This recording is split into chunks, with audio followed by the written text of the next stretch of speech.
प्रधानमंत्री नरेंद्र मोदी पर कांग्रेस प्रदेश अध्यक्ष नाना पटोले द्वारा की गई टिप्पणी पर मुख्यमंत्री एकनाथ शिंदे ने पलटवार किया है।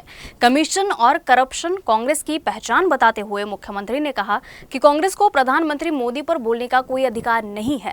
कांग्रेस काल में कोयला, 2G, नेशनल हेराल्ड जैसे कई घोटाले हुए हैं। घोटालों का सिलसिला इतना बड़ा था कि 2014 या 2019 में जनता ने कांग्रेस को घर बैठा दिया। रविवार को मुख्यमंत्री एकनाथ शिंदे नागपुर पहुंचे थे, जहां उन्होंने ये बात कही। खरं म्हणजे काँग्रेसला हे म्हणण्याचा अधिकारच नाही। जसं आपण म्हणतो सोच हुए खाके चली बिल्ली हचको, अशा प्रकारचं काँग्रेसच्या काळामध्ये किती घोटाळे झाले। कॉमनवेल्थ घोटाळा, कोळसा घोटाळा, ऑगस्टा कुठला तो 2G स्कॅम, कोळसा घोटाळा, चारा घोटाळा, शेणाचा घोटाळा, किती घोटाळे झाले।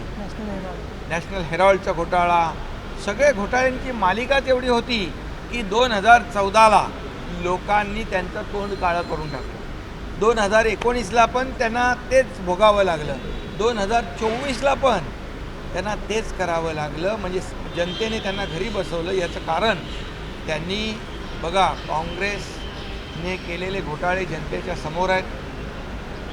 कट, कमिशन आणि करप्शन ही त्रिसूत्री ही काँग्रेसच्या काळात आपण पाहिली आणि म्हणून 2024ला जंग पछाडलं त्यांनी मोदींना हरवण्यासाठी, मोदींना हटवण्यासाठी।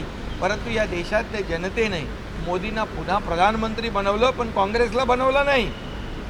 याचा अर्थ लक्षात घ्या, ज्या मोदींनी 10 वर्ष कारभार केला त्यांच्यावर एकही करप्शनचा डाग लागलेला नाही, घोटाळ्याचा डाग लावू शकले नाहीत। आणि म्हणून काँग्रेसला घोटाळ्यावर, करप्शनवर बोलण्याचा नैतिक अधिकार नाही।